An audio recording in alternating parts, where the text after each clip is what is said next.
Welcome to Pushing the Limits, the podcast that gets deep into the psyche of extraordinary achievers across all genres, cutting to the chase to unlock the secrets of their success, their achievement, philosophies, and motivations. Join us in the quest to find out what makes the movers and shakers of our world tick and what gems of wisdom we can learn from them. Now, over to your host, Lisa Tamati. Well, welcome to the show, and today I have a very, very special guest for you, someone that I'm so pleased to have on my show, someone that has been my role model for over a decade and has had a huge influence in my life. We have on the show today ultramarathon runner Dean Karnazes, probably the most well-known ultramarathon runner on the planet. He was named by Time magazine as one of the 100 top most influential people in the world, by Men's Fitness magazine as one of the fittest men on the planet. He's a New York Times best-selling author. He's got 4 books. He's pushed his body and his mind to inconceivable limits. He's run over 350 miles continuously over 3 nights without sleeping. Crazy. He's run 50 marathons in 50 states in 50 days, the book that many of us will know and love. And he's been featured on 60 Minutes, The Late Show with David Letterman, CBS News, CNN, ESPN, Runner's World, Cover, you name it, he's done it. He's a philanthropist, and he's also an accomplished businessman who's worked with many Fortune 500 companies. He's a graduate of the McLaren School of Business and Management and has done graduate work at Stanford University. And he's uniquely able to demonstrate how the lessons from sport can be applied to business, something that I'm really, really interested in. So without further ado, welcome to the show, Dean Karnazes, all the way from San Francisco. No, you're not. So, Dean, the reason I've got you on the show today specifically is your new book, which has just hit down under, by the way. It's only a couple of weeks old down this end of the earth. The Road to Sparta. And this, I think, is your 4th book. Is that correct? My 4th book. You're right. Yep. And for me, I think this was the most in-depth book, and a book that's the best book in your series of books. It's something, guys, you have to go out there and get this book, Road to Sparta. It's an amazing journey that Dean undertook, and I will let him tell him in his words because, Dean, it's your story. So tell us a little bit about this book, and how long has it been out in the States? It's been out just about 6 months in the States, and you're right, it was recently released in Australia and New Zealand, and I think you're right as well. I think this is my best book. I think that it's my most personal book, but I think, though it is a story of an adventure of mine, I hope that any runner can appreciate it. I mean, the feedback I've gotten is that, you know, this book is very empowering because you tell your story, but it's something every runner can relate to. So we live through this story. And we learn. I mean, I hope it's a bit educational as well. Oh, it's educational, and I mean, it mixes in so many things. It brings in the whole Greek, you know, the history of that time. It brings in your Greek lineage, which is something, you know, that I find fascinating from looking at your ancestry point of view, and it brings in your personal journey of running this race, just the Spartathlon. So it's everything mixed into one, and you're a real amazing storyteller for starters, and I really found this book on so many levels. This is a book that will appeal not only to runners and crazy ultramarathoners like we are. This is a book that will appeal to anybody who's interested in history, the history of Greece, the early days of our democracy, all of those sort of things. Dean, tell us why you came about to do this amazing journey that you've undertaken. Well, you know, as I talk about it in the book, I'm 100% Greek, and I, you know, started wondering about the origins of the marathon. I mean, a lot of us run marathons. Probably most of your audience has run a marathon or further, and I thought, you know, how did the marathon come to be? Where did it begin? And the journey led me back 2,500 years ago to the ancient Battle of Marathon, which we've all heard the story of the foot herald, Phidippides or Phidippides, who supposedly ran from the battlefield of Marathon to the Acropolis to proclaim Greek victory, a marathon distance. He said, Niki, Niki, or victory, victory, we are victorious. And then we all know he famously dropped dead. And that. And but that's only part of the story. This is the funny thing, isn't it? We do these marathons these days, the 42.2 that's run all over the world. But actually, that was just his final piece of the story. You're exactly right, and it's so much bigger than just a run as well, because it was at such a fragile epoch in the history of humankind, with this development of this idea of democracy, right, where the people actually govern themselves, and the Greeks were coming up with this idea, and the Persians were trying to quash this. I mean, there was very much still a dictatorship, and had Phidippides not succeeded in running much further than 26.2 miles or 42 kilometers, a lot of the world would look different today. And I thought that was really fascinating. Yeah, so runners have changed the world, and we're still continuing to change the world, aren't we? I agree. I couldn't agree more. I mean, history repeats itself, right? Yeah. So for the listeners out there, Phidippides was the Greek, the person in history who ran from the Battle of Marathon after the Battle of Marathon to Athens. That's what we know about, to proclaim victory and then die. But the story goes that he actually ran from Marathon to Sparta, which is 153 miles, isn't it, Dean? Indeed. You know this race. I mean, a lot of ultramarathoners, I've heard of the Spartathlon, which this modern race is modeled after exactly what he did. I've never done that one, and I don't intend to after reading your book, to be honest. I know I wouldn't make the cutoffs anymore. I'm way too slow. But the race itself is a really famous race, an absolutely brutal race, and especially because of the cutoff times. Now, going back to Phidippides, he did this in 490 BC.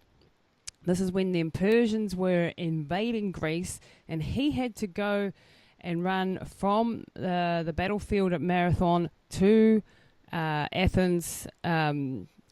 Sparta, to try and get the Spartans on board. Now, Sparta and Athens at that time weren't necessarily great friends. No, I mean they were they call them they were frenemies, if you will. But like Australia and New Zealand or something. Exactly. Yeah, exactly. Well, I mean, Sparta and Athens were part of Greece, but they were like the individual states in America, where California doesn't always see eye to eye with Arizona. Yeah. And that kind of thing. There's kind of infighting and battling, and they were kind of in that shape. But they still had this pact between them that foot messengers or heralds, or what they were called back then as himerathromi, they were religious figures. So they were above persecution. Wow. So it was agreed upon that even if Sparta and Athens were battling, that these runners were allowed to pass freely, and they were treated as ambassadors, because they were really disseminating information around Greece. Wow. The Greeks found that in that that rocky southern terrain, that terrain of southern Greece, that a man could outrun a horse, and we know that now, right? I mean, I've outrun horses definitely before, and so they knew that if we have these trained runners and someone invades with their cavalry, we can send out runners to get to other locations quicker than the horses could. And get the messages, because now we've got internet, now we've got telephones, we've got all these sorts of things, and we can within seconds, like I'm talking to you. But back then, running on foot was the only way to get through to these places, wasn't it? It was the T1 connection. It was a faster internet, basically. It's a faster internet. So these guys were spiritual figures, and they were called the hemerodromo. So that translates as day-long runner. And that's what you are nowadays, a day-long runner sending messages around the earth, pretty much, in our case, with ultra-marathoners of today. And we are descendant from these guys, if you like, or you directly, us not so directly, have the ability to go beyond what most people consider as possible. Back then, though, the hemerodroma didn't have everything that we have. They didn't have the great clothing, they didn't have the food that we have access to, electrolytes, all of that sort of thing. How did they do it? After running the Spartathlon myself, I do not know. I mean, here I am running. Well, for one thing, I will let your listeners know that I did use those ancient foods. So one thing I wanted to try to do is accomplish this race, in the model of an ancient Hemerodromos as much as I could. Yeah. So all I ate during this run was figs and olives and cured meat, and that something called pastilli, which is a honey sesame paste, almost like a gel, if you will. Yep, that sounds good. Drink water. Yeah, I didn't use any electrolyte replenishment. I didn't use any electrolyte caps, salt caps, or anything like that. And that's how they did it back then. Those were the foods they had access to. And after running the Spartathlon, here I am running in modern running gear, padded footwear and so forth. It's inconceivable how someone 2,500 years ago, running in barefoot, with incredible. Direct access to food, possibly did this, because the race, as you said, is brutal, and it stays within the basically the historical record of Herodotus, certain milestones. So like you said, you have to be at kilometer 80 within 9.5 hours, because there's a record saying, he was there. Phidippides was there in 9.5 hours. And that's a tough 80 clicks. Oh, yeah. And that's only the first 80. Then, then you got a couple hundred more. It's crazy. So it's demoralizing. Yeah. So it's an incredible race. Phidippides did this in 36 hours, for those listening. So that was in an historical record, but from what I read in your book, this historical record was sort of glazed over as being, we just sent this Hemerodroma guy off to do his day job, and run 36 hours to get to Sparta, as if that was, that's hardly worth mention. He was like, that was their job. He was just doing his job. It was like a businessman today. I mean, this poor guy was just doing his job, and the historians that recorded this, which again is thousands of years ago, they just kind of basically stated like, the guy did his job. He ran 153 miles and, got there the next day. And he's running straight through the night. I mean, it's, what it's like running through the night in technical terrain over mountains with no headlamp. And I'm thinking, how does someone do this? Yeah. And you know what I find particularly fascinating is the fact that this, a few years ago, I tried to get a TV series off the ground. I actually talked to you about it actually back then, called Run the Planet, and the whole premise of the story behind it was that there were cultures all around the world that had these Hemerodromos, if you like. They or people that ran from one village to the next. That we all did these amazing feats of endurance, and we uncovered in our research for that TV show all of these legends all around the world of amazing feats, and the whole premise behind the TV show was to reenact some of these as modern day ultramarathon runners.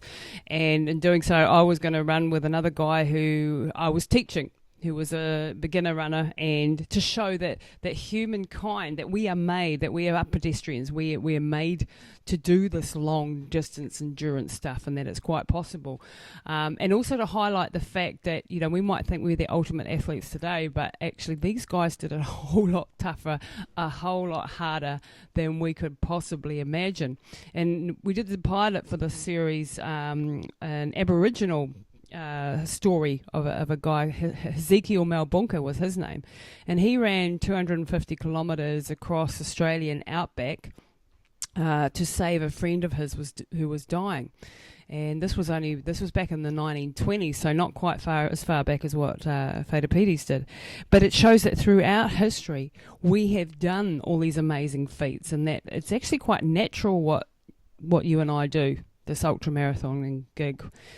Would you agree with that? Like, this is part of our history, part of our ancestry? Without a doubt. And, I would even, before I even get into that, I would say that I think you should pitch that series, because I really think you were just a bit ahead of your time. Quite possibly. I believe it's a fascinating, and I believe the interest now is higher than ever. Well, maybe we'll get you on board again, Dean, and we'll make it happen this time. We got to get to the TV networks in America, and you know what that's like. It's we did do this the pilot for the series, and it was an incredible adventure. Unfortunately, the guy that I was running with, Chris, had a tetanus seizure in the middle of the run and almost died, but that was great for the cameras. Good TV, yeah. Good TV. But we managed to save his life, and I managed to finish the run, and it was crazy. But the story of this unassuming Aboriginal man, and he ran 250 k's with no supplies, no water. He might have had shoes, we don't know. He knew that he was going to be faster than a horse, and that was the only way to save a friend of his who was dying. And what an incredible story. And he ran. Sorry. Yeah, that story itself is remarkable, and we could think of many other examples of these cultures. I mean, Born to Run, Chris McDougall's great book. Yep. He talked about the Tarahumara, or the Rumi, in Mexico in the Copper Canyon. I've been down there and run with these folks. Wow. They're extraordinary athletes. That's another culture that you could have highlighted. I mean, there's all kinds. That was definitely on the list to do. We had Christopher McDougall down here recently, and I was on a panel with him on a writers' festival, and talking about his new book, and that was it's once again, it's incredible the amount of different cultures and different people who have done these crazy, amazing feats, and we are born to run, as Christopher McDougall says in his book, and I truly believe that do you, as an ultra marathon runner, when we both get told all the time that we're crazy, right? Why are we not crazy? Why, people look at us and go, why the hell would you put yourself through the tortures that you do? And it, let's be honest, it hurts at times badly. What do you think? What's the impetus behind that? Well, I mean, I always say there's magic in misery. I think that people find a deeper meaning in doing the sort of things we do. And I think it's not exclusive to us. It is perhaps that we push so far. But I mean, just yesterday I did a rock and roll half marathon in San Francisco. I was invited to run this half marathon in San Francisco with 10,000 people. And, to me, running, 21 clicks is not that great of a challenge. But to a lot of people, that was their first half marathon. And they felt a profound sense of accomplishment when they crossed that line. Something that's more meaningful than most everything else in their life. It didn't feel superficial. It felt like a meaningful accomplishment. And it is. And it is. It is. What it takes, the commitment, the sacrifice. There's just no shortcuts in doing what we do. And I think that's a beautiful thing. I think that people are coming back to that more and more because of the way the world has turned and how everything is easy and push button. And people are seeking something deeper, and that's why I think we do it. Yeah, and I think for me, it's stripping back to who we are, reconnecting with the earth, with being outside, with pushing our limits, because we don't have to. We're no longer a hunter-gatherer culture. We don't have to fight for survival, at least not in the Western world. We're lucky enough that we have the comfort of living in lovely houses and driving our cars and all this sort of thing, but it doesn't fulfill us on a spiritual and a deeper level, I think. And this is why I think it's really important that we go back to basics, that we go back to what our ancestors always did, which was be outside in nature, connecting with nature and pushing your limits in nature. There's a quote in your book towards the end there that says, contentment comes from living through great discomfort, not from being comfortable. Something to that end. And I thought that is so true. I feel the most peaceful and quiet inside when I've pushed myself hard, when I've physically been through a tough time in nature. Would you agree with that? I can't agree more. I mean, I thought, I think we got it wrong in Western culture in that we thought if we were comfortable and content, we'd be happy. Yeah. And we're so comfortable, we're miserable. Yeah. And And we seek out all these other crazy mind-altering states, alcohol through to drugs, through to, all these compensating behaviors, I think is a really an outreach and a cry out for reconnecting with our bodies and our mind and our spirit and being connected to nature. I think a lot of these things come from a separation from Mother Nature.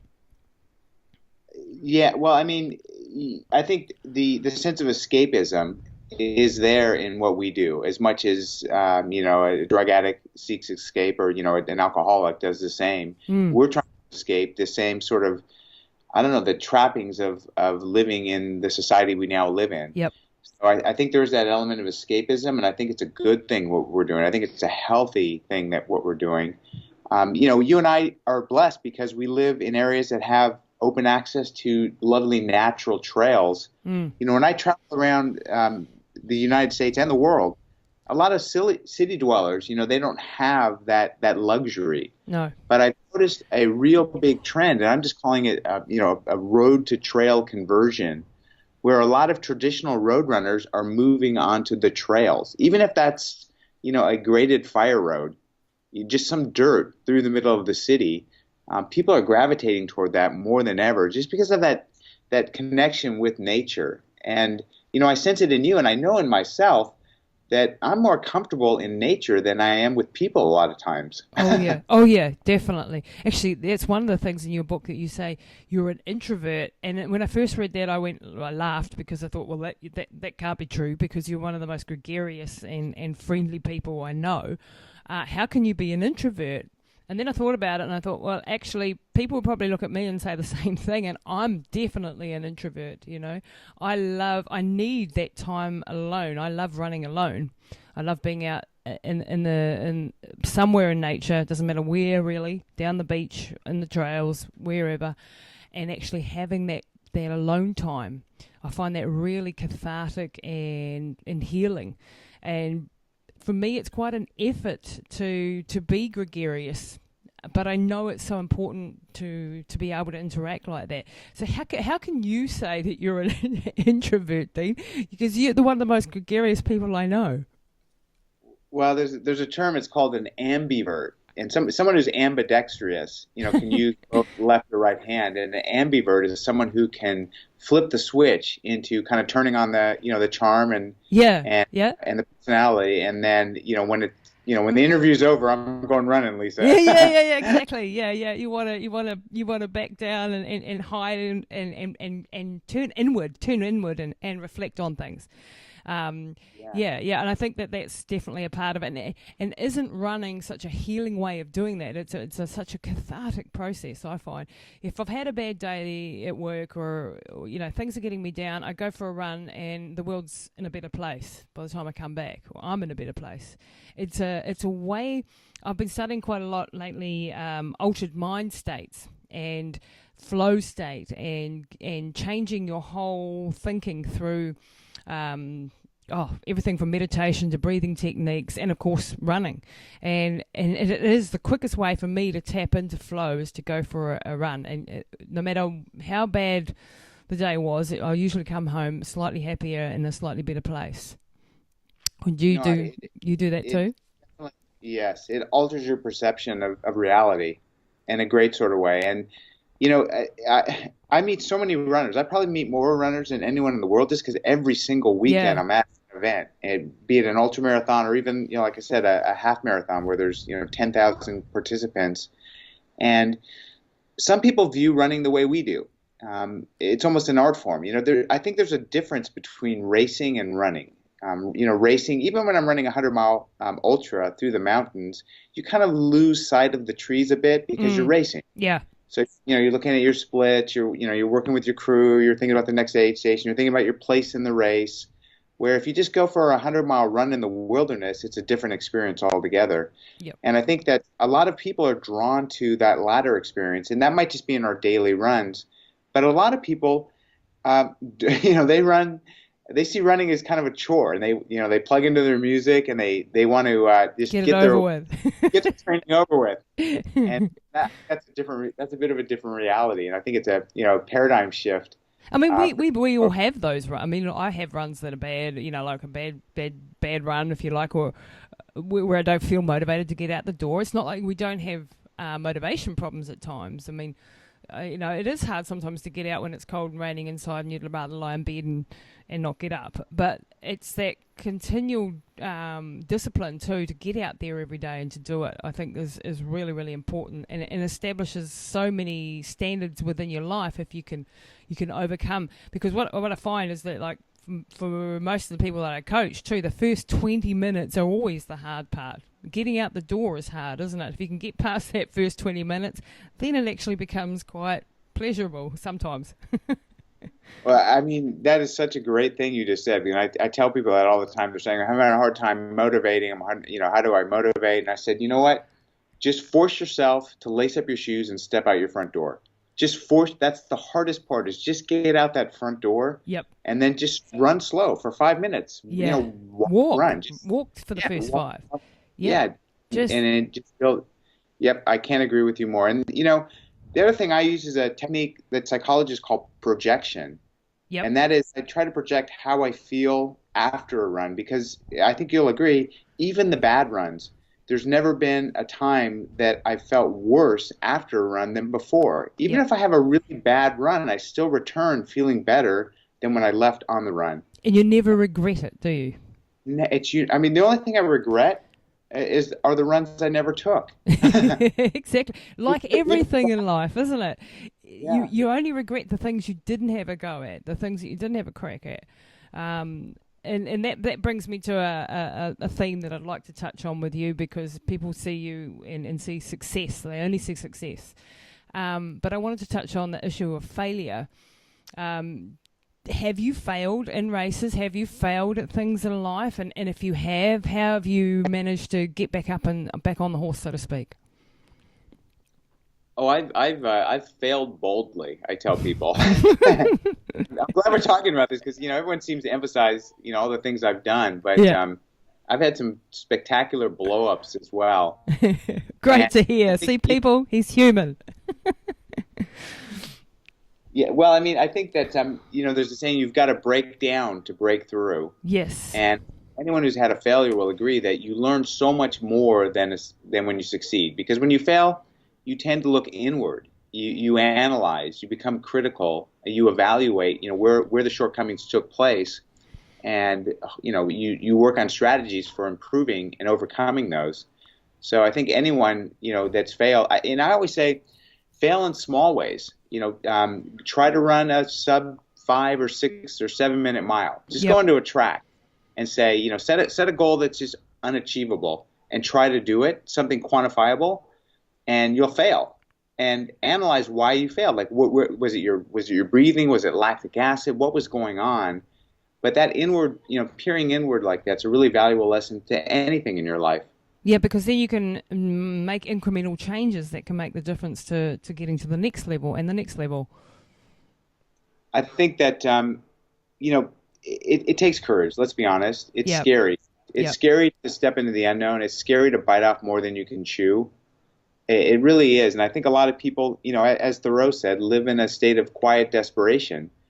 They never really challenge themselves, and they kind of just, move through life following the easy path. And it's just not that rewarding. Yeah, it's so true. But, I've failed spectacularly. Lately, one of the expeditions I did in the Himalayas, where I was trying to do a world record, the highest marathon ever done, starting on Kalapatar, which is a mountain on the side of Everest, if you like. And it was a 1.5 year work, and I had sponsors coming out my ears, and I had a film crew and everything. And then I got all the way up there, 2 weeks walking into base camp, and then getting training, and then I got altitude sickness. I got a lung infection, and I couldn't even tie my shoelaces and get out the door. And I had to come home with this massive failure. But but the thing is, I learned from that, and yes, it hurt, and it was embarrassing, and you want to hide and lick your wounds for a while, but I don't regret it. I don't regret making the decision not to go either, because sometimes you've got to be sensible if you don't want to kill yourself. But I've learned the biggest lessons from the failures the hits that I've taken. And the thing is that it's made me a resilient character. I'm laughing at, I mean, that is it's a big, very visible failure. Yeah, very visible. Obviously, that, when most people hear that, they would just say, wow, I mean, she was so courageous to even launch this, to even put this on on a sheet of paper to propose it to someone.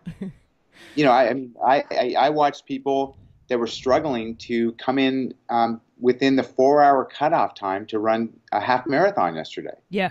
Yep. And people failed. People failed on that half marathon. And, they're not anywhere in the physical shape that we are.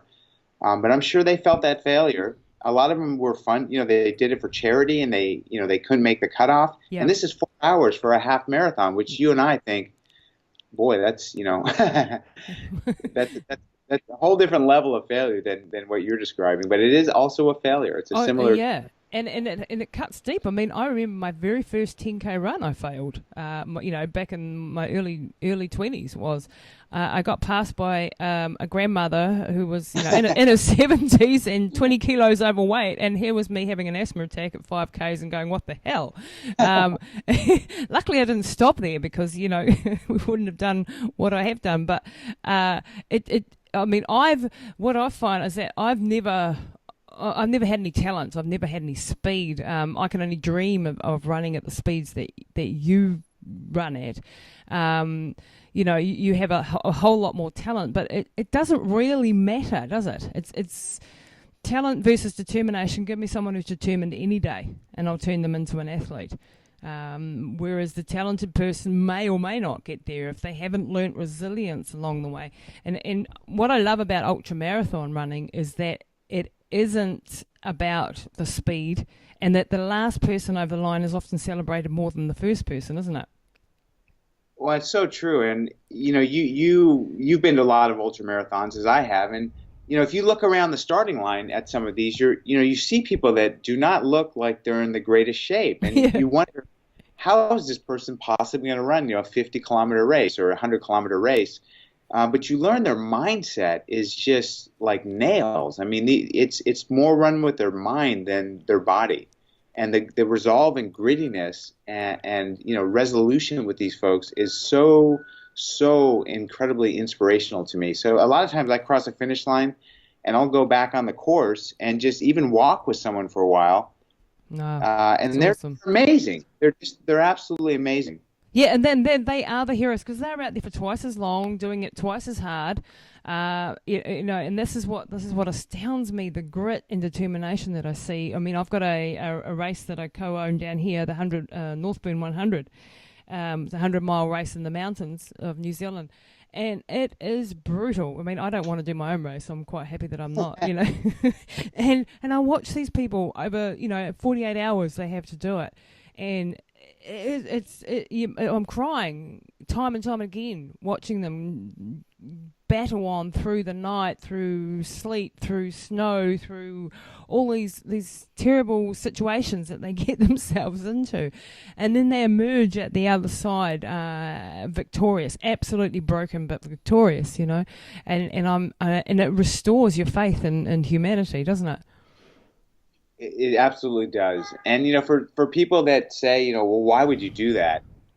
They just don't get it. I mean, no. They would listen to this conversation and just think these people are, nutter, as you guys say. They're crazy. Yeah. Yeah, but that, I think, is when people say to me crazy, I interpret that to mean I can't imagine doing what you do, and I think that's amazing, and that's how I interpret what they're really saying to me. I think they're saying, I wish I could do that. I wish I had the discipline, the determination to do that. I mean, even in my own family, my brother looks at me and goes, why? And yet he'll go out surfing in 10, 15-foot waves, and I'm going, why? So each to his own. We've all got our own set of craziness. But coming back now to the book and the story, let's walk through. Why did you? So you're Greek. We all know that you have a Greek heritage, but you weren't brought up in Greece. You didn't really have that super strong connection with Greece until recently. Tell us about that journey. Well, I think as we get older, I'll speak for myself maybe, but I think we're more interested in where we came from. Yeah. I think that's central to almost every person. If you look at things like Ancestry.com, the growth of the popularity of that, I wanted to learn where I came from, who were my people, and so I thought the only way to do this is to really explore. So I started interviewing people. I started looking around. I actually did. There's a test called 23andMe. Yep. It's a chromosome where you basically spit into a test tube, and it tells you you're genetically where you came from. That was fascinating to do. And I think that that journey on finding my identity, finding where I came from and who I was, is something that's universal.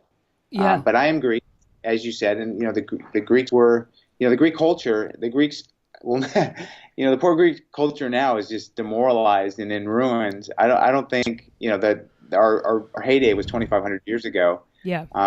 There's no taking that back. I mean, that's part of our was heritage. The golden era, of Greece.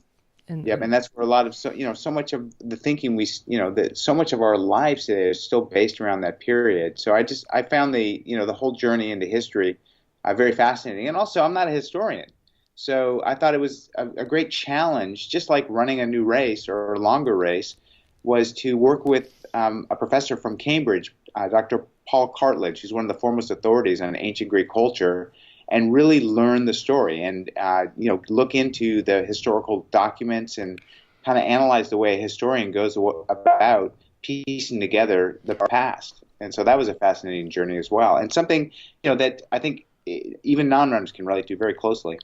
Yeah, absolutely. I mean, I'm of Māori descent, and I love looking into the stories of Māori human endurance feats, and we have a whole lot of crazy, amazing feats where warriors have run from one end of the country to the other. And in my tribe, actually, trying to get back home to stop an invading force, there's a story of my tribe. They were down in the Wellington area, which is about 5 hours car drive from here, and they had to get back because the Waikato tribes were invading, and they knew that so they had to run. And this was quite a common thing that they did. They ran home as a troop, and along the way, other tribes provided the food for them, but like the pit stops we have in ultra marathons, and they jogged back home to get home and fight. And this is the sort of thing that was going on throughout history, and of course, the Greeks were known for the marathon and starting the Olympics and all of these great things. I bet that chromosome test, going back to that you did, did it say that you were a direct descendant of Fittest? You come from actually that same area, don't you? The very same area, yeah. And it's funny because I write this in the book. You go to this area and there are people that look like they're Olympic athletes, and they're not athletes. I mean, they just chase goats in the hills all day. They walk around all day. These old people are in incredible physical shape. Yeah. Much more so than the younger generation. And you think, wow, I can see they're descendants of runners. I mean, they look like they were born to run. I mean, they look like part mountain goat. Yeah, even if they're older and perhaps overweight, they've still got the strong legs, the strong musculature, and have come through the school of hard knocks. They have that hard mind. Yeah, no, you're absolutely right. So I didn't realize you were part Maori. Yes, definitely proud of it. My tribe is Te Aotearoa and Ngāti Raukawa. So yeah, my father is Māori and my mother is of European descent. So I've got the best of both worlds, being a bit of a mixture, or a confused. A confused heritage, everything from French to Irish to Māori and German, all mixed into one. So you can imagine what a mess that makes. But very proud of it. You got the All Blacks as well. Yeah, Oh, yeah. Watching those guys play when I lived in Australia, and they were, wow. Yeah, you actually, let's go back there. Do Yeah. people down under here in Australia and New Zealand, do you realise that Dean was one of our citizens in Australia for a while?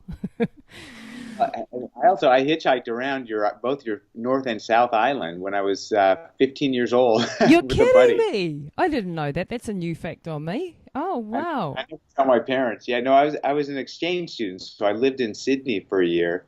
Because I'm from Southern California. But while I was there, one of my friends in school was a Kiwi, so we flew to New Zealand and hitchhiked. We stayed with his family a couple Oh, nights, but we wow. hitchhiked around. It's like, yeah. Oh, what did you think of our beautiful country? Oh, well, I've been back a few times. I mean, it's God's land. I don't tell a lot of people because I don't want, I Yeah, don't want a lot shh, of keep it rumors secret. going. Yeah, oh, and the people, I think make the place. I mean, Yeah, it's.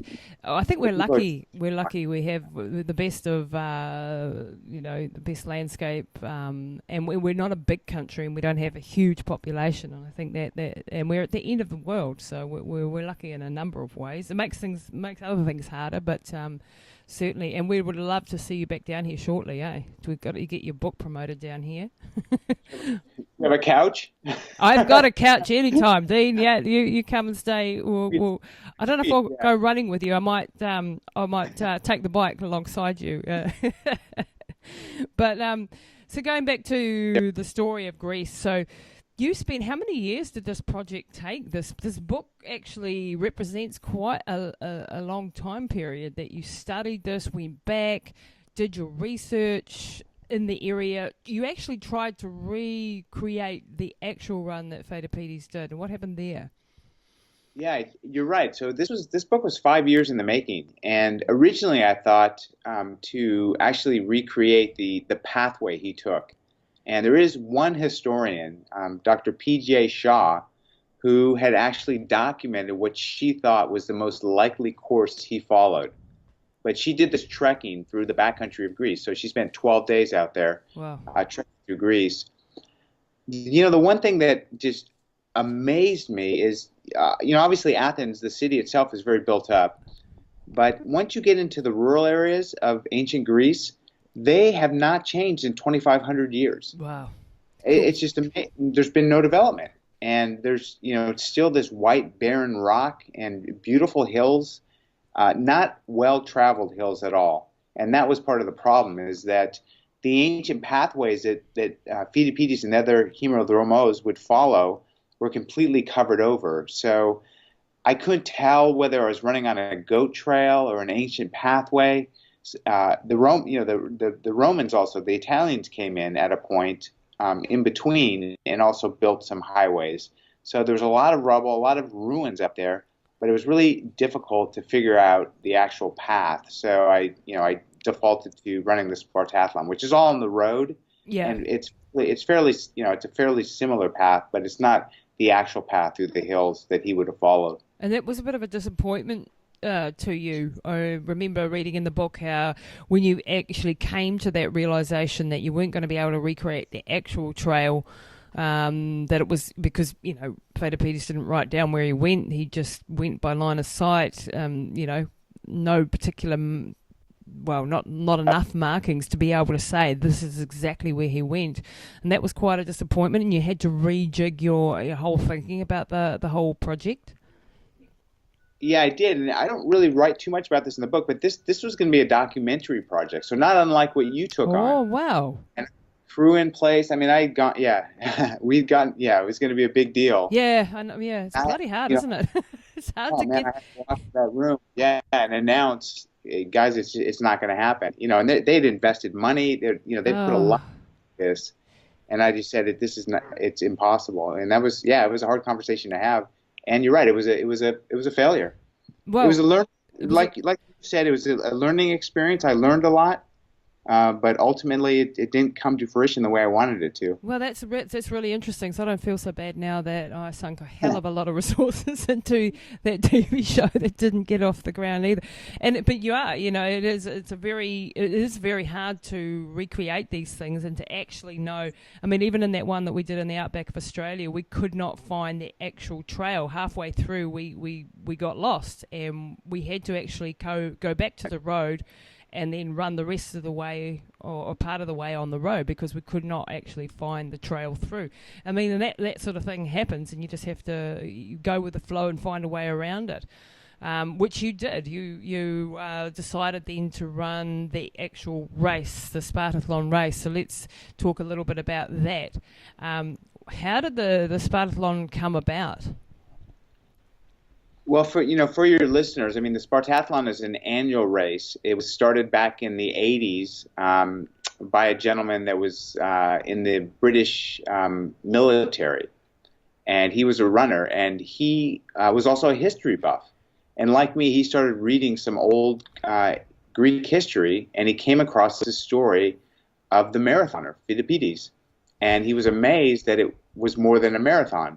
That Herodotus, the father of history, describes Phidippides as doing, and so he thought, let's try to recreate this route. Let's run from Athens to Sparta, and that's the genesis of the Spartathlon. Now, it's a very international race now. The Spartathlon, about 350 participants, and any given year, this is so bizarre that only about a third of the starters finish. Well, it doesn't surprise me with that time, that cutoff. I mean, I wouldn't even attempt it because I know I wouldn't, be miles outside of it. Especially nowadays, I'm slow now, slower than I was. But it surprises me that 350 people every year can even contemplate such an extreme event. Yeah, no. Well, I mean, I think there's 40. The year I did, I think there's 45 or 46 countries represented. So they come. It's mostly the elite. Yeah, and they come from all over. And you know what happens when someone, I've seen this in other races like the Badwater ultramarathon, where someone spends literally tens of thousands of dollars to be at the starting line of this race. I mean, the flights, the hotels, the crew, and they start having a bad race. Yeah. I mean, they will do. I mean, they will push until they black out, really, to try to make these cutoffs, and they're so demoralized when they can't hit these cutoffs. But it is a really tough race. Yeah, it is brutal. I mean, I had the privilege of running with you in Badwater. I think it was 2009 or 2008, or both of those years. I can't remember now. Call that a privilege, Lisa? What's that? I said you call that a privilege. I can call it something else. That was miserable. It's a brutal race too, isn't it? It's a totally brutal race. Nice. But hey, to be on the start line with people like you and David Goggins and I remember being completely awestruck. In fact, the first time I met you was in Lone Pine in the restaurant there. And I turned around and you were on the table and I nearly spat my food out for having a heart attack. Oh my God, there's Dean Karnazes, and it was just like, he's just there with the crew doing his thing, and I was just like totally starstruck, and my crew were just like, oh my God. Like little groupies going, oh, do you think we can have a photo, And it's a prized possession, one of the photos I've got with you there. And to be on the start line, I mean, for me, that did cost a lot of money, and it was actually the culmination of 15 years of hard work to get to the start line in Badwater for me, as far as getting enough experience, qualifying, and getting enough money to take a crew over and do the whole shebang. And that's why I did it 2 years in a row, because I thought, well, once I've done it once, I probably can repeat the process and do it again. And that was a life-changing experience for me, that race, or both of those races. And I'm jealous of you guys because it's just literally down the road, isn't it? You can just hop down. Then you've done it 10 times. Yeah, I mean, it is much. I mean, it's a little bit further down the road, but it is much easier for someone who lives in the area to pull together to be at that race start. Of course, you still got to qualify. Yeah, that's blimmin' hard. I'll tell you what, I really encourage you, and I encourage any of the listeners that are ultra marathoners that are considering the Spartathlon, not to let this conversation discourage you from trying, because it is the most phenomenal ultra, and I've done ultra marathons all around the world, as you know. It's just so different than any other race you'll ever do. Yep. And the one I think truly stunning thing is if you have the good fortune of finishing the race, there's no finish line. Most races have a big finishing chute, right, where you run, Yeah. you shoot. But what you do for the Spartathlon is in the main square of Sparta, there's a towering bronze statue of King Leonidas. So if you've ever seen the movie 300, Yep. This is Sparta. That's Leonidas. He was And the there's leader of them, wasn't he? Of those famous 300. Yep. Come back with your shield or on your shield. But Crazy. you run up to this statue and you reach up and you touch his feet, and that's when the clock stops for your race. Wow. So I stood there just transfixed. I mean, it brought me to tears when I touched his feet. Every single person I saw touch his feet, it melts you in a way. It's such a powerful moment. Yeah, but So their story is so powerful of Sparta. The what was it? The Battle of, I can't pronounce it. This was after the Battle of Marathon, wasn't it? About 10 years later, when the Persians came back again, and that's where the movie, Sparta 300, comes from. Yeah, Thermopylae. Yeah, that's the one. That's the one. I can't say it. and you've been to hell to get there. I mean, you've just run 153 miles, and you did it on ancient foods. I mean, that must have been an interesting undertaking. No electrolytes. How the hell do you run 153 miles with no electrolytes without dying? I think as far as the storytelling value of this book, I think that what happened to me out there is a good story. I mean, you can read about someone finishing a race and having a good race, or an adequate race, and it's not all that exciting. But to see someone just literally break down, and for their GI tract to stop working, and just continuing to will themselves to keep going, and what happens to you physically and mentally. I tried to capture all that. So it wasn't my best race, and believe me, if I had some S-caps or something, it would have been a little battle not to stuff them in my mouth, because my whole, after eating figs for 75 miles, for 150 kilometers, I could no longer stomach a fig. Oh, or I can't imagine what that does to your bowels. I'm sorry. I mean, runners get the runs. I mean, if we're talking bluntly here, anyway, in these ultramarathons with gastrointestinal troubles, I can't imagine running on olives and figs and having no electrolytes and not leaving 3/4 of yourself on the roadside along the way. Oh, and that's exactly what happened. I mean, I'm not quite as descriptive as that, but the problem is I trained with figs for I'd go out and run 4 or 5 hours eating figs, and that was fine. Yes. I didn't think about eating figs for 24 hours. I mean, they move through you, and I'm like, oh no. Oh, the joys of being, isn't it a glamorous sport that we're involved with? Very glamorous, isn't it? Especially as a lady, you get people always asking me, well, where do you go to the toilet? And I'm going, wherever you can find a quiet bush. There's no one running. No vanity sport, yeah. There's no. And this is the other thing, people have this picture of Dean Karnazes being the super human athlete, which you are, but at the same time, you'll be going through hell just like the rest of the runners out there, with everything from that sort of a problem through to hallucinations. And there was one story in the book that we touch on about your out-of-body experience, or your perceived out-of-body experience. Tell us a little bit about that and how that came about.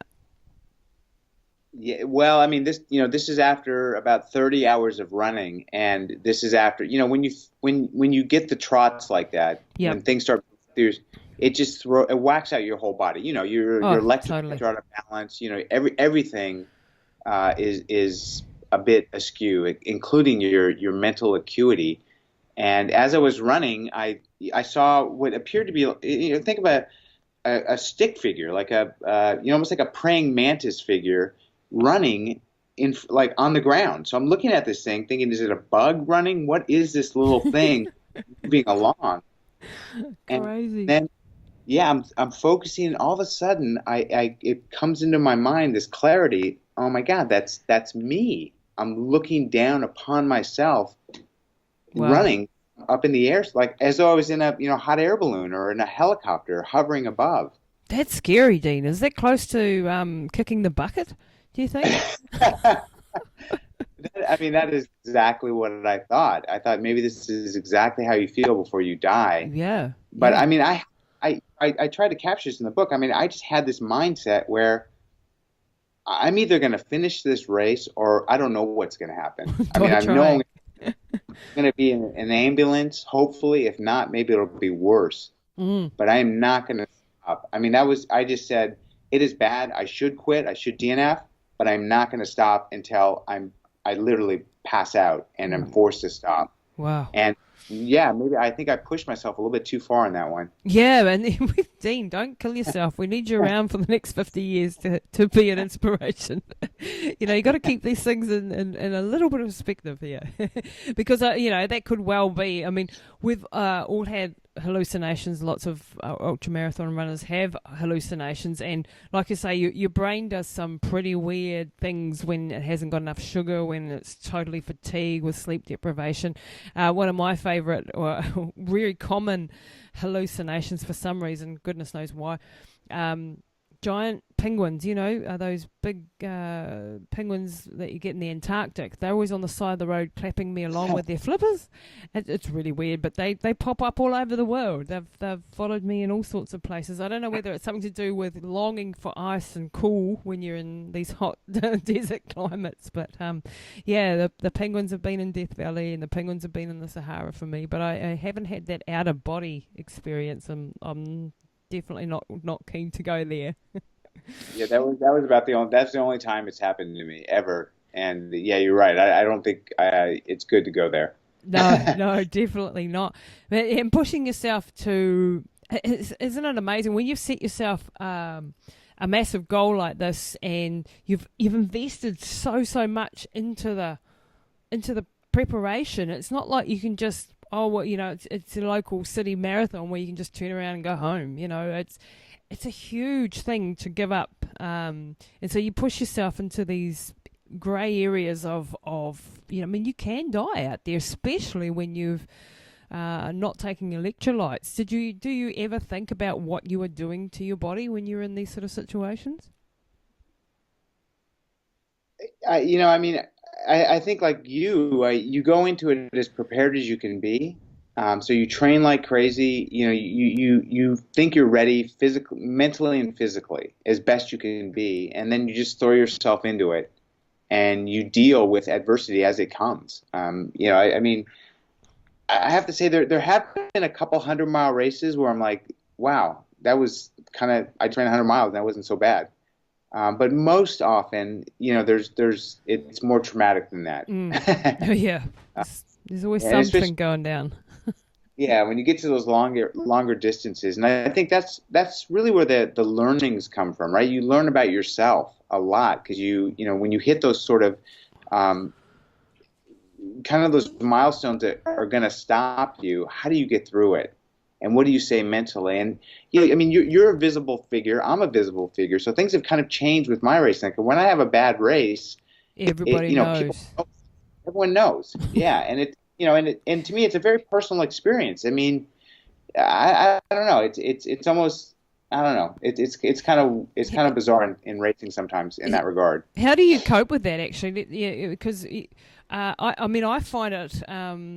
What I admire about you is that you go on to any race, anywhere, at any time, and you'll just run. You don't care whether you're winning or because there is a certain expectation and a certain pressure. Oh, that's Dean Karnazes. Oh, he's going to win this race, and that is actually not necessarily true. In fact, there are faster, better runners out there. In that sense of the word, how do you cope with that pressure of that expectation? I've found that quite hard, and I've actually stopped doing local races because of it. I don't, I want to be able to just go and run. I don't want to be, that's so and so, and she should be. Oh, look, I'm beating her. How do you deal with that pressure? it's a weird dynamic, and I don't know if I don't you know what, I just figured you love to run. People don't know what you've done in the last week. No, I mean, what hell are you going through? like even this, yeah. I mean, even this half marathon I ran. I'm running toward the finish, and people recognize me, and people are trying to out sprint me to the finish of the marathon. And I'm thinking, wow, this is like, this is what they do for a living. They're half marathoners. I'm thinking the weekend before that, I ran a 100-mile race. Next weekend I had a 50-mile. I'm like, I'm half dead running. Not fully recovered. But you're absolutely right, and it's something I find, isn't it? It is hard. You're right, and I don't want to stop doing local races, even though I'm not going to win local races. I don't want that magic to go away, so I just throw myself into it. So you just leave the ego at the door and go. I just want to enjoy the race and be here. That's the other thing that I wanted to ask you about was, I mean, if you read this book, like in the build up to the Spartathlon itself, the commitments that you had going up, the interviews, the travel, the expectations, the constant barrage. I mean, even like, being on my interview, and this is why I appreciate it so much. I know how many people are asking you for this. I know that these constant demands are on you. How the heck do you stay such a humanitarian and someone that, like, even at the finish line of the Spartathlon, when you really need a moment with King Leonidas' statue, and you just sit there and cry for a minute, and you're just being torn here and there, and come and do this interview and meet so and so, and everybody's pulling you. How do you retain your composure in those circumstances when you just want to tell everybody, actually, just bugger off, I need a moment? Well, I think that I'm a good drunk, if you will. And I use the analogy because you go drinking with someone and you see who they really are, right? Yeah. They're either really fun and happy and like, this is a great guy, or oh my God, this person's a complete asshole. Wow, look at this side of them. Thankfully, I think that my demeanor is just how I am as a human being. Wow. And you're right.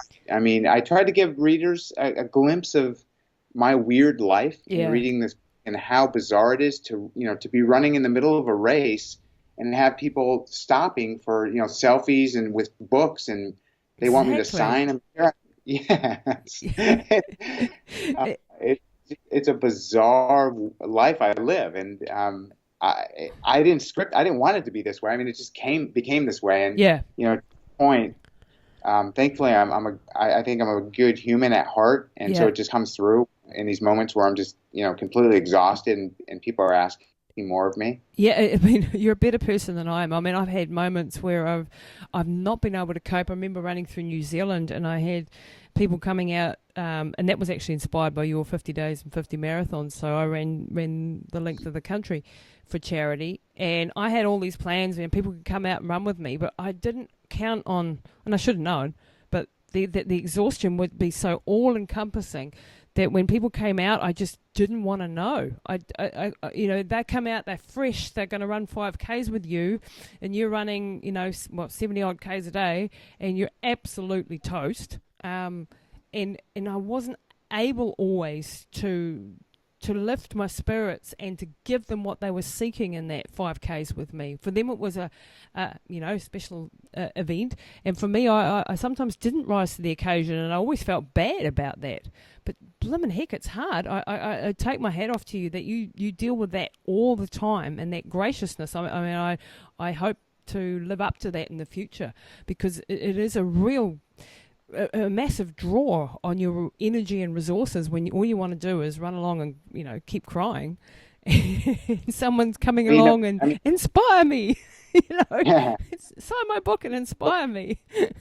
But I mean, Lisa, let's keep this in perspective. I mean, there's probably a dozen people that can relate to what you just said.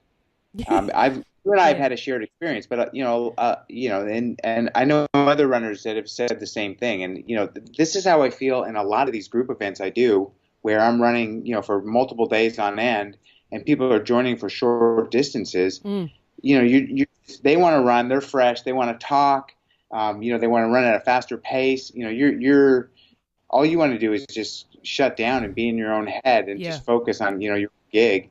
And you've got to give, you've got to give someone, you got to just be pleasant.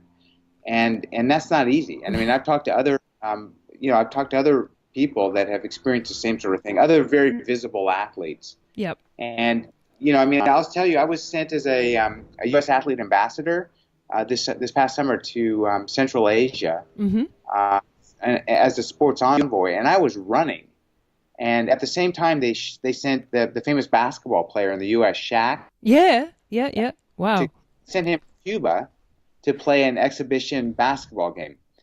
And I was watching his footage. I mean, he plays basketball with a team that he knows, and then they kind of cordon him off. He signs a couple things for fans, and then they just usher him into the locker room to be by himself. And I'm thinking, man, I'm running for 2 weeks, talking to thousands of people, along the way as I'm running. While you're running, yeah.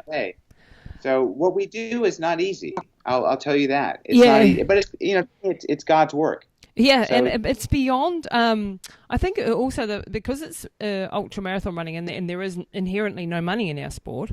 I mean, we try and eke out a living from what we're doing in the broader sense of books and TV shows or whatever.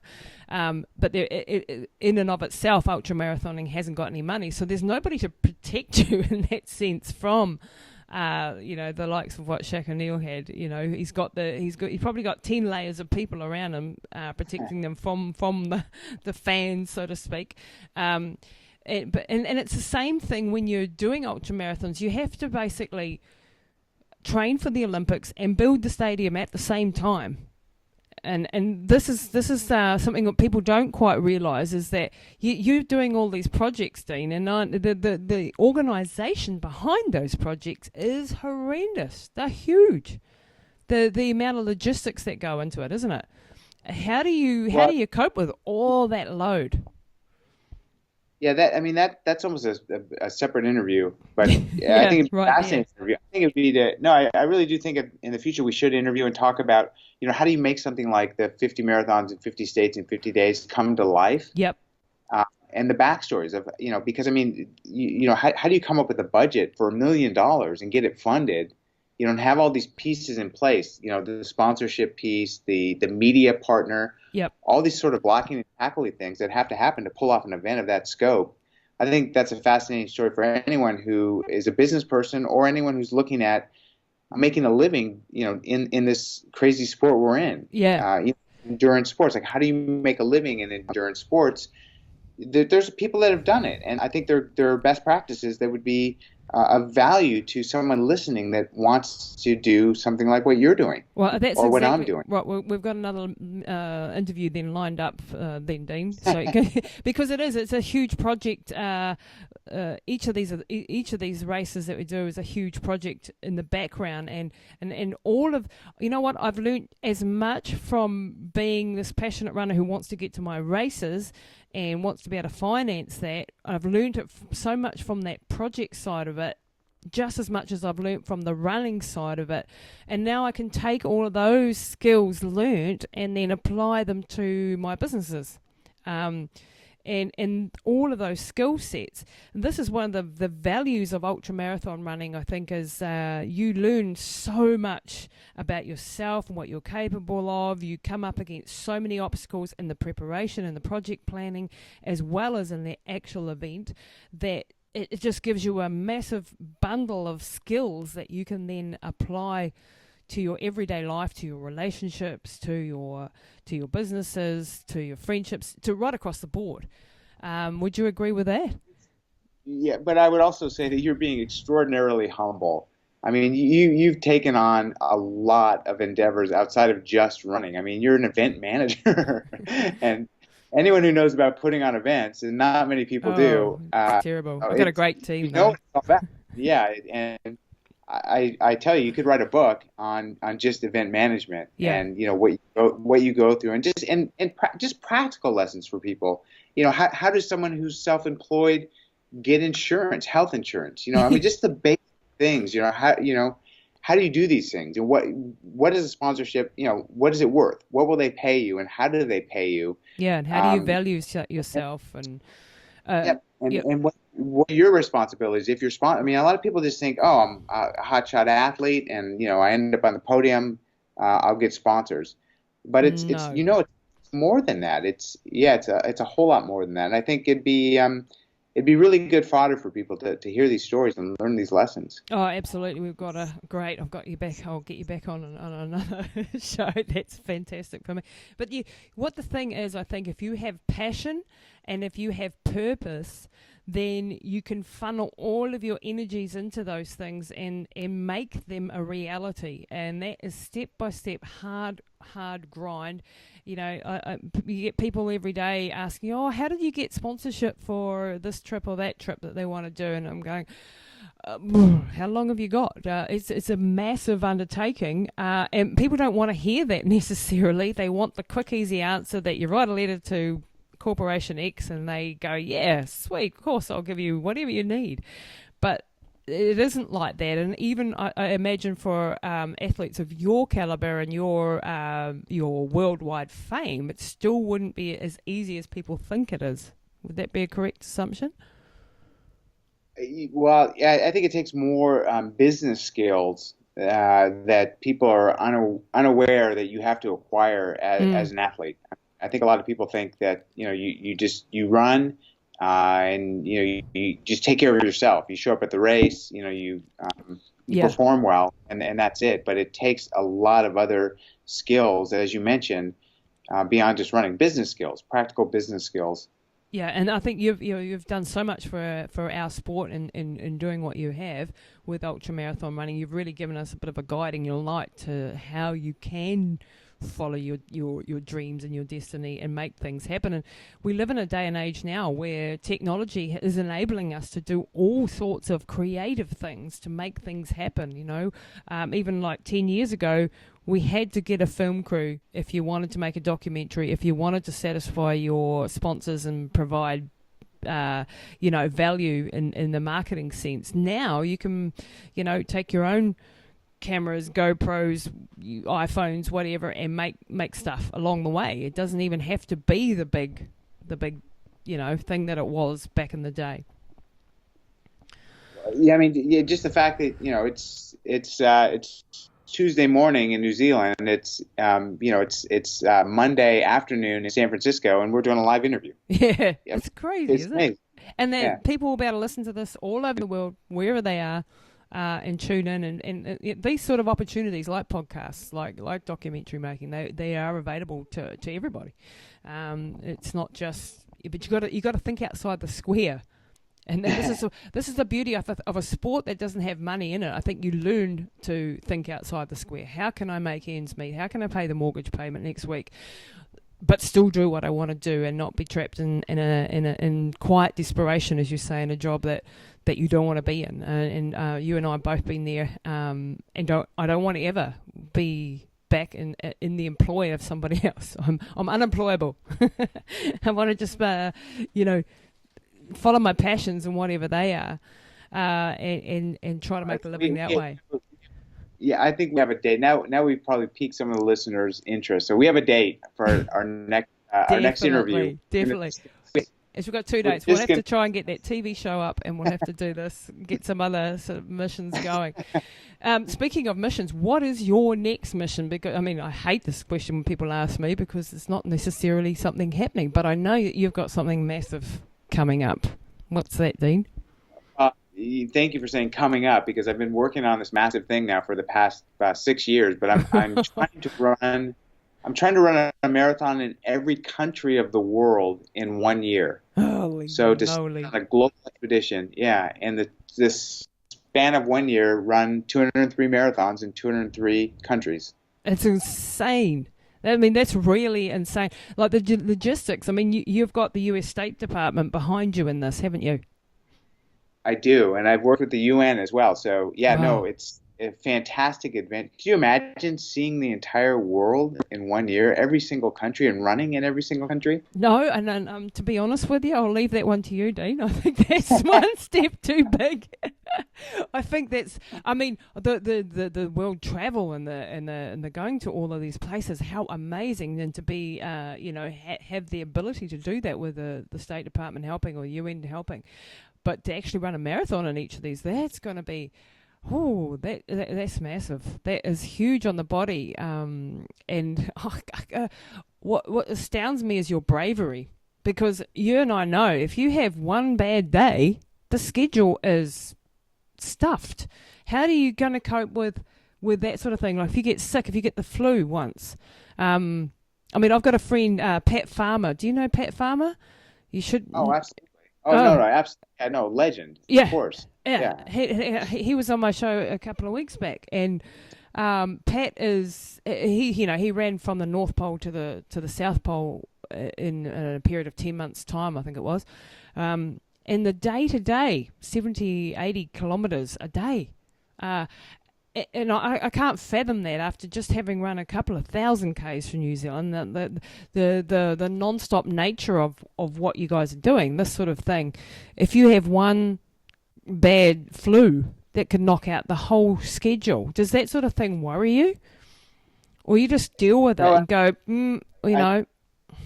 Yeah. So, I mean, well, one of the things I think with this particular endeavor that is going to keep me going is I'm inviting the people from, the local country people to run with me. So it's bigger than just Dean kind of proving he can do this. Yep. It's involvement and unification of the globe, really, through running. So I think that you draw on a higher power when you throw yourself into something like that. And I know from, like, when I ran the 50 marathons in 50 states in 50 days, it was terrifying the first day because, here, like I said, we had sponsors that were paying millions of dollars to be able to, advertise this. And I'm thinking, what happens if I can't keep going after 5 marathons? And there were moments where I did have a cold and I did feel bad. And I slowed down. I ran a 4-hour marathon. So, I mean, you just do what you got to do, and you have faith in yourself. And if you succeed, you succeed. If you don't, you know that you failed trying to do. Yeah. Not leaving anything left on the road. That you gave it your all. I think. Yeah. Yeah, I think you have to get to a point where you separate yourself from the actual consequences and the actual outcomes, where you go, this is the planning that I've done. I'm taking the steps to make everything right. I'm preparing properly. I'm training properly. And then it's in the lap of the gods, really, as to what happens on the day. And putting, leaving that up to destiny, really, and separating yourself from the consequences, because you have to in order to be able to contemplate such a mammoth task. It's and most people wouldn't understand the difficulty in doing something like that, because people glaze over things, 50 marathons, 50 days, oh yeah, sounds great. But it's the logistics that go in behind it. And if one thing topples, they all topple.